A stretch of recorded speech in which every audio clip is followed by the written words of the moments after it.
ఒక తులసి తోటలో ఒక చిన్న పాప దొరికింది. కానీ ఆ పాప సాధారణమైంది కాదు. ఆమె పెరిగిన తర్వాత శ్రీ మహావిష్ణువే ఆమె కోసం ఎదురు చూశాడు. ఆ పాప ఎవరు? ఆమె ఎందుకు భూమికి వచ్చింది? ధనుర్మాసంతో ఆమెకి ఏం సంబంధం? ఈ అద్భుత కథ ఈ రోజు నుంచే ప్రారంభం. చాలా చాలా కాలం క్రితం దక్షిణ భారతదేశంలో శ్రీవిల్లిపుత్తూర్ అనే చిన్న పట్టణం ఉండేది. ఆ పట్టణంలో విష్ణుచిత్తుడు అనే గొప్ప భక్తుడు ఉండేవాడు.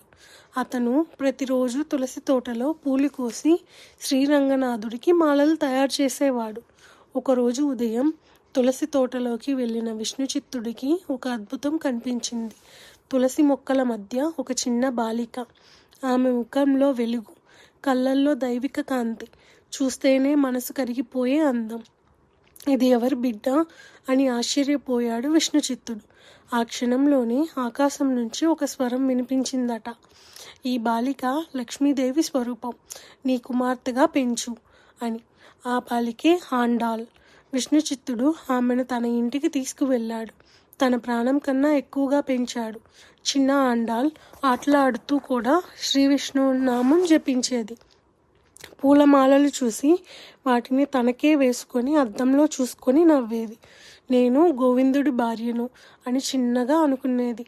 కానీ ఈ విషయం ఒకరోజు పెద్ద రహస్యంగా మారబోతుందని ఎవరికీ తెలియదు. ధనుర్మాసం దగ్గర పడుతోంది. ఆండాల్ మనసులో ఒక గొప్ప సంకల్పం మొదలవుతుంది. ఆ సంకల్పం ఏమిటి? ఆమె ధనుర్మాసంలో ఏ వ్రతం చేయబోతుంది? ఇది తదుపరి ఎపిసోడ్లో తెలుసుకుందాం. ఆండాల్ అమ్మవారి ఈ మొదటి కథ మీ మనసును తాకితే లైక్ చేయండి. ప్రతిరోజు ఆండాల్ అమ్మవారి ధనుర్మాస వ్రత కథలు మా చిన్నారి చందమామ కథల్లో వినండి. సబ్స్క్రైబ్ చేయడం మర్చిపోవద్దు. ఆండాల్ చేసిన ఒక చిన్న పని పెద్ద అపరాధమైంది. దేవుడికి వేసే మాలను ఆమె ముందే వేసుకుంది. తర్వాతి ఎపిసోడ్లో ఆ రహస్యం ఏమిటో తెలుసుకుందాం.